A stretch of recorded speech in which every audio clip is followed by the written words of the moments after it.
Welcome to the Probate Realtor Show, your one source for selling and buying real estate through trust and probate. Hear directly from the best attorneys and trusted advisors on how executors and administrators navigate the probate process in and out of court.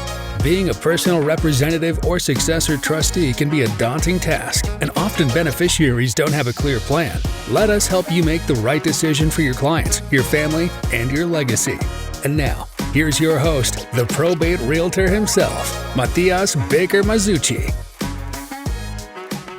Welcome, everybody, to another episode of the Probate Realtor Show. Today, we are talking to Tanner Pittman. Tanner, welcome to the show. Thank you. It's good to be here. Tanner is an estate planning attorney. He practices in Georgia and Alabama. I know we are located in California, but sometimes to really understand, what these attorneys do, you have to see, how it's done around the country. So we are very lucky to have you on the show, Tanner. The focus of our episode, it's going to be how to avoid estate litigation. And you have a practice. We've had an opportunity to talk and connect before. What I wanted to ask you about is, what are some of the things that over the years you have seen that have triggered litigation in the estate world? Sure. Well, Matias, as you were saying, I do estate planning for clients, but we also engage in estate resolution, so probate resolution and trust resolution. And we litigate quite a bit. It's an exciting aspect of our practice. Right. And the cases are far from dry. They involve very peculiar factual circumstances. But I think the theme in a lot of estate litigation is that of surprise. So by that I mean that, and I think I point the men here for whatever reason more than their spouses, more than the women. Men seem to think that it's a good strategy to make a lot of really good legally binding documents and then just tuck them away and not let their beneficiaries or their heirs know what their plans are. But, as I'm clearly implying, that leads to litigation. You and I could draw up a trust for you and your family that would be, lay people would say and lawyers would say it's airtight, but anybody can file anything in court that they want to, regardless of how legitimate your trust is. So, to say that the problem is surprise is obviously to say what the answer is. And like so many answers in the legal world, it's simple, but it's not easy. And the answer is to let people know what you're doing and to have those hard conversations with your children, while you're competent and while you still can. For children, not even necessarily for planners, but for children, maybe even the answer is to have those hard conversations with your parents and siblings, whatever, the televangelist that your parents really want to give their estate to, whatever it may be. Right. It's great to clear the air.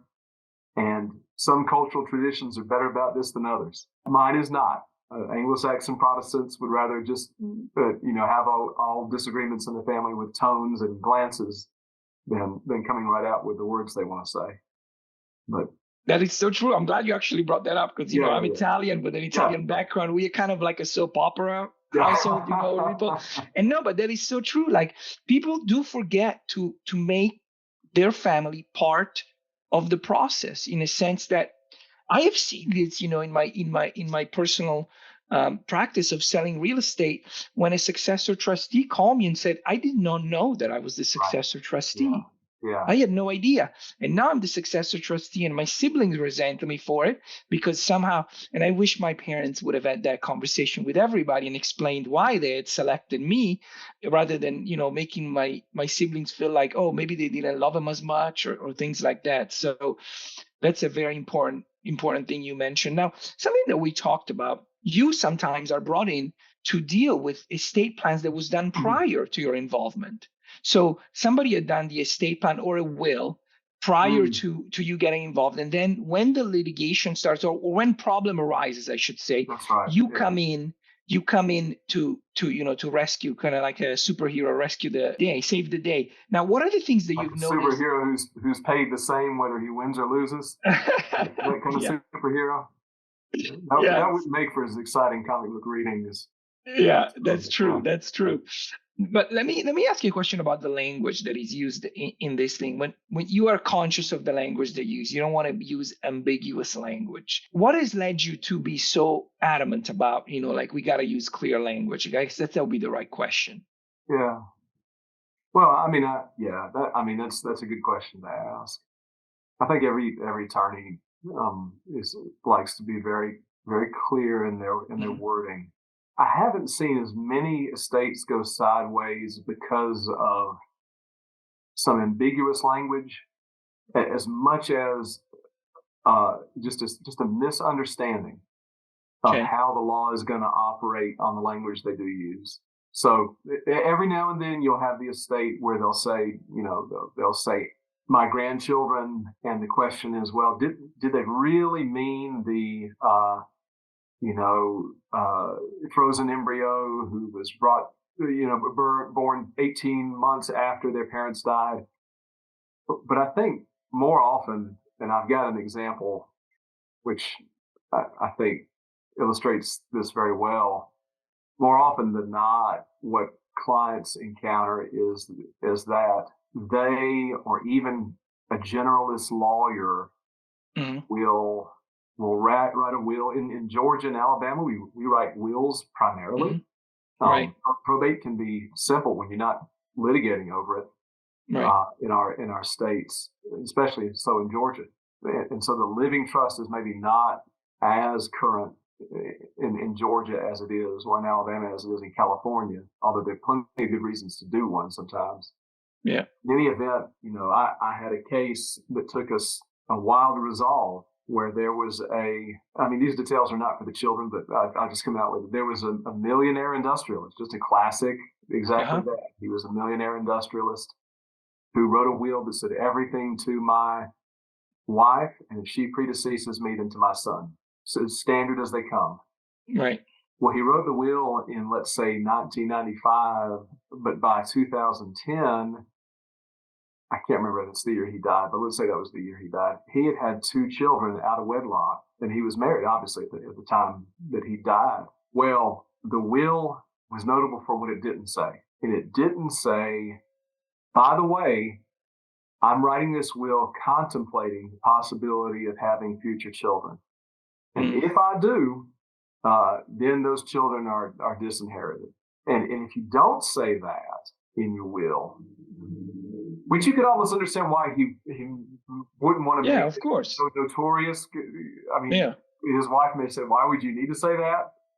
But if your lawyer doesn't include that verbiage, what you run the risk of with an out of wedlock child is that the law creates an intestacy for every out of wedlock child who's not contemplated in the will. And what that means is that out of wedlock child, or even in wedlock child, Right. certainly, but usually that's not a problem. But that uncontemplated child gets the share of your estate that they would have gotten had you died without a will.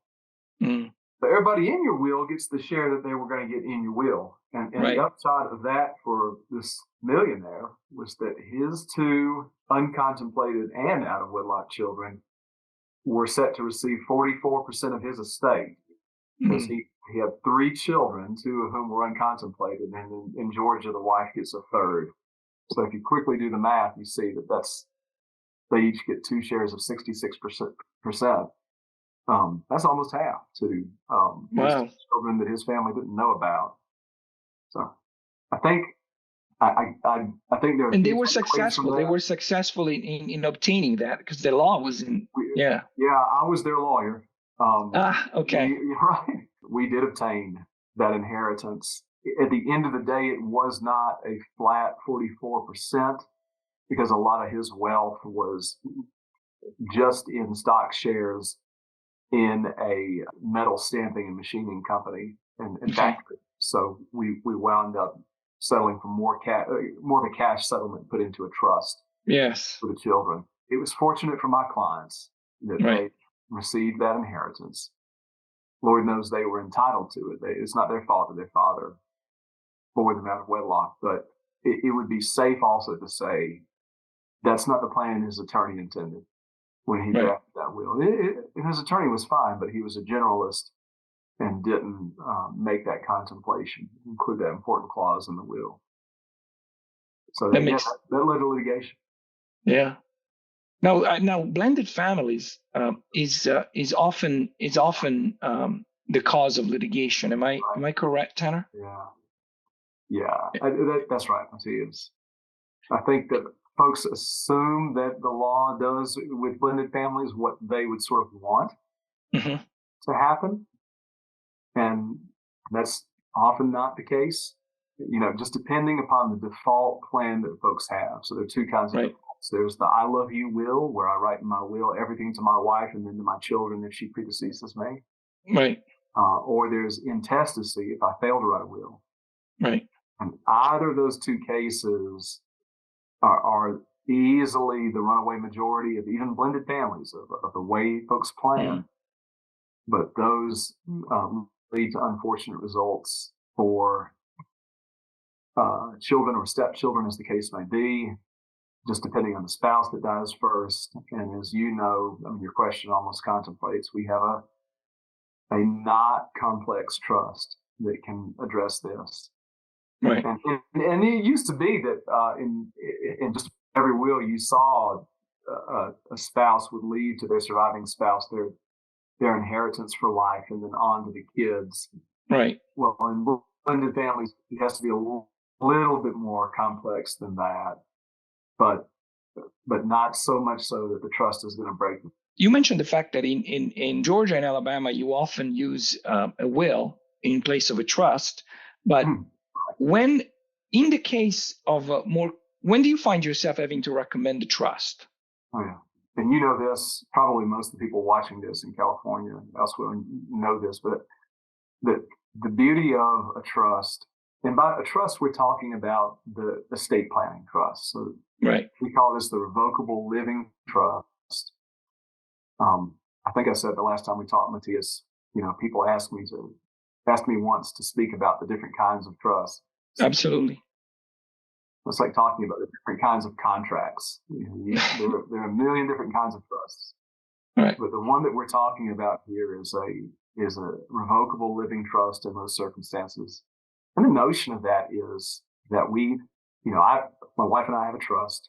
Let us say we have then taken all of our property and titled it such that it's not in our names individually. It's in our names as trustees of the trust. That property may be bank accounts or our home, etc. Or either we've made it pay on death to the trust, or we've done something special with IRAs because they're special. Our general plan is that when we die, our property isn't really ours. It had been in the trust. Mm-hmm. And the trust has a not perpetual life, but it outlives us. So the notion of putting all of our property in the trust is that since it's not titled in our names when we die, there's nothing to go to the probate court. Our heirs don't have to go there hat in hand and wait 6 months for creditors' claims to clear and serve everybody and their brother with notice. Instead, since our stuff, however defined, is in the trust, all that happens when we die is the trustees change. So in our case, if we had a trust, our daughter would be the next trustee in line, whereas when we were alive, the trust maintained the property for our benefit. After we die, we give our daughter some marching orders. So the orders are, of course, just divide everything up between you and your siblings. So when is that called for? Well, you have to be too astute to see that that's the same thing that happens with the will. Mm-hmm. You can write that in the will as well. I think it's called for anytime that you want to avoid the probate courts. And there's some reasons why, especially for in Georgia, where probate is kind of simple, we still want to use them. And one of them has to do with multi-state ownership of property. So if I have a house in South Carolina and mineral rights in Colorado and my house in Georgia, a will is fine but it has to be probated in 3 different states when I die. Take care of those different real estate interests. And yet every state in the union recognizes the basics of a living trust. Right. So if I have those properties scattered hither, there, and yon, I can just change the deeds to the properties in the various states such that I own it as trustee. That's better. That way you don't have to do 3 probates when I die. That makes total sense. Yeah. Another situation is notice. Sometimes there are family members that would be entitled to notice of probate. An estranged child. I mean, we've all got families. You don't have to look too far in my family tree to find an estranged child somewhere. Right. And I know of plenty of them with clients. If when I die, my will is probated, almost every jurisdiction I'm aware of, certainly the 2 where I practice, require that even that estranged child get notice, personal notice of the probate. Mm-hmm. And clients will ask, well, what if I just write him out of the will? But therein lies the rub. I mean, you can write him out and he gets notice of that or she gets notice of that because obviously your heirs are the ones who the law would say could challenge a will. So notice is required to your heirs or to your next of kin, as they say in Alabama. And giving that notice of probate is almost, for the estranged child, sometimes that's an affirmative invitation. Hey, you get a challenge you want to lodge to this? Come on, now's the time. The notice is said. You want to object? Here's how you do this.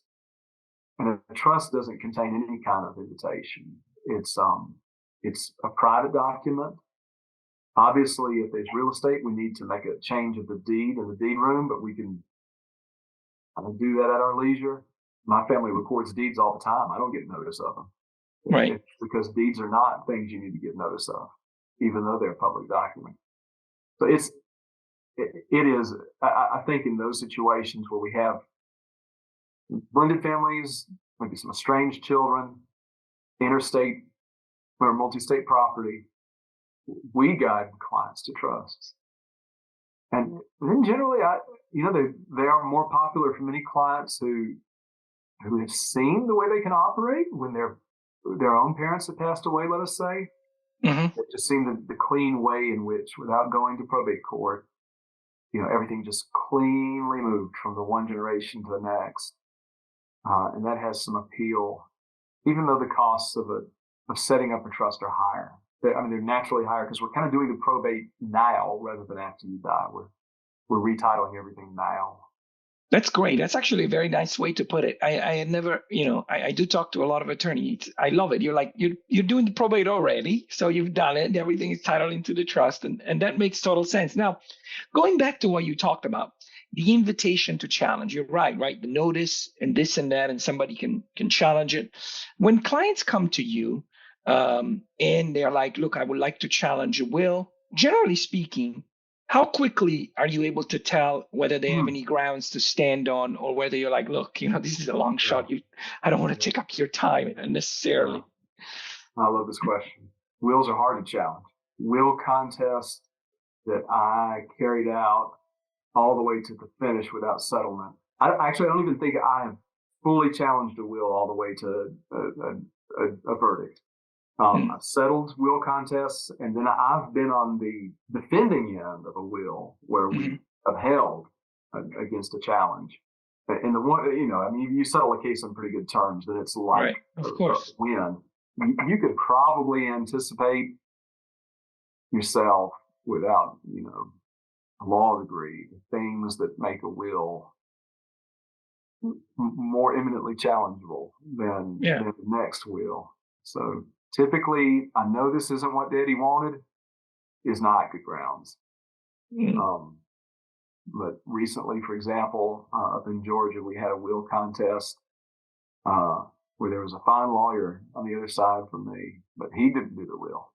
This will was a do-it-yourself job by the family. Okay. On a deathbed.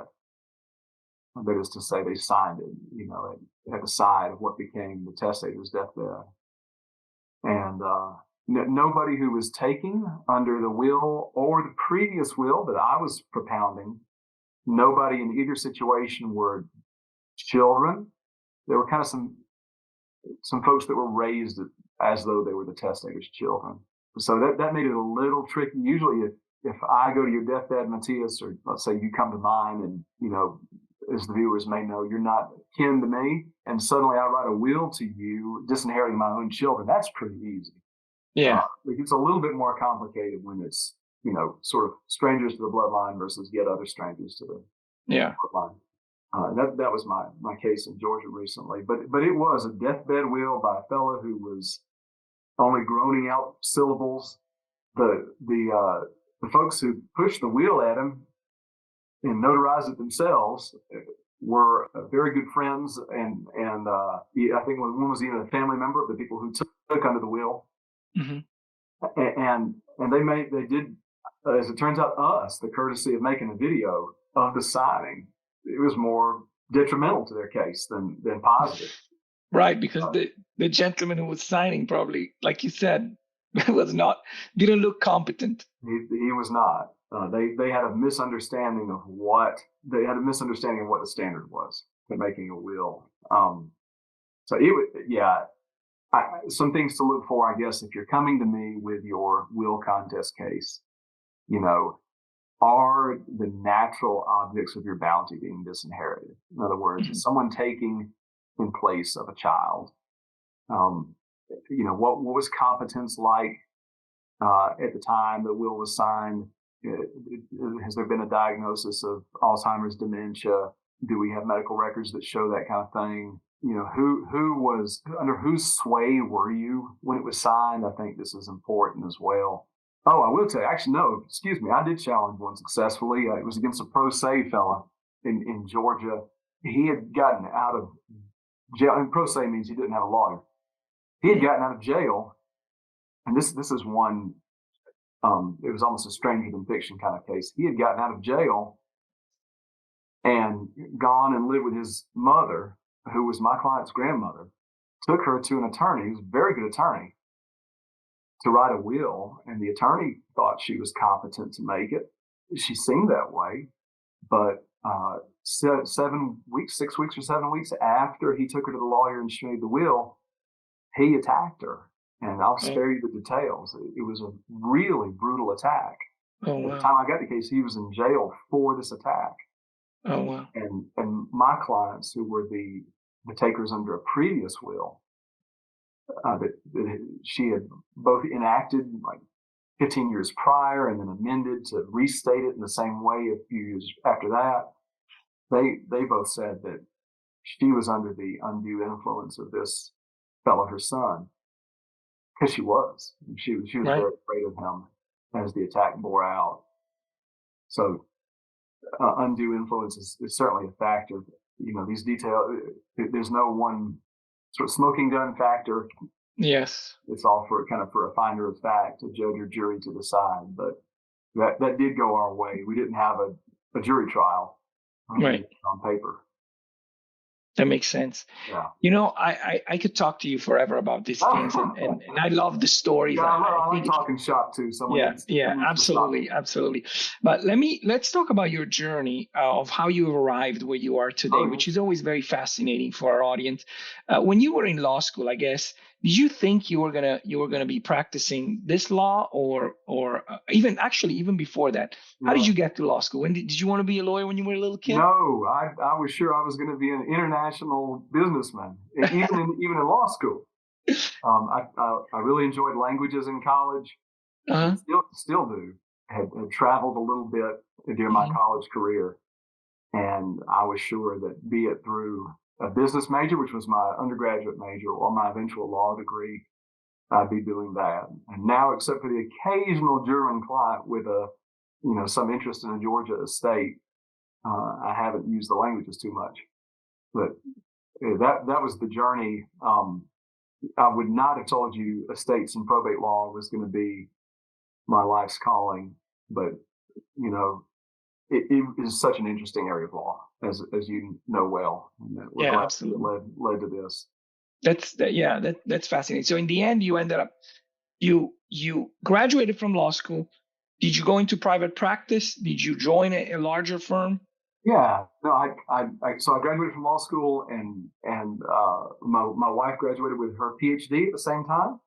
Oh, nice. So she had to do a nationwide search for her PhD job, and Okay. eventually wound up working at Auburn University. And I did a tri-county area search for my law job, and I wound up working for two really fine attorneys over in Georgia, just over the river from the university town we're in right now in Alabama.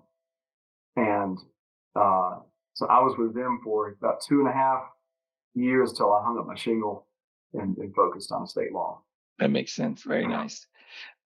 Now, last time we talked, we had a little, I love it because, I mean, I'm sorry, I'm going to have to bring it up. Like you talked about midlife crisis and people buy a sports car. And can you tell our audience what you did? You did not buy yourself a sports car. What did you do? I didn't rule out that I bought a sports car. You're right. As far as you know, it's possible I also bought a sports car. I didn't buy a sports car. I know I bought a violin. Oh, that's wonderful. Living in, speaking of midlife turns of events, we're living abroad for a year with our 3 kids over in Romania, and my children, my wife are part of the Hungarian minority in Romania. Okay. And I was fascinated with the fact that it seemed like everywhere you go, an emergent property of large groups of Hungarians is that the stringed instruments come out. Yeah. Okay. And so I got interested in violin when I was over there, and then when I think for my 40th birthday, I got a violin, and so it is possible to learn that instrument even late in life, as it turns out. But it's been a real love for me. I wish I had more time for it. That's wonderful. I love that story. Okay, before I let you go, I always like it's everybody loves information, but it's always a personality thing in the world. People love to know about people as we have found out a little bit more about you. I have a list of 30 random questions, and I want you to pick a number, and I will ask that question, and then we'll see where it takes us. All right. 26. From 1 to 30. I choose number 26. 26. Okay. 26. I mean to make you have to thumb to it. So. Okay. I love it. Okay. What do you got? What is life's biggest mystery to you? Oh, brother. You picked it. Yeah. Metaphysical. So I'm responsible for that one.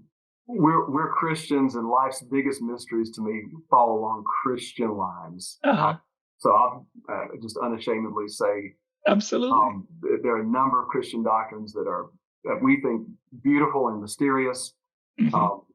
Recently in a podcast, we were listening to one.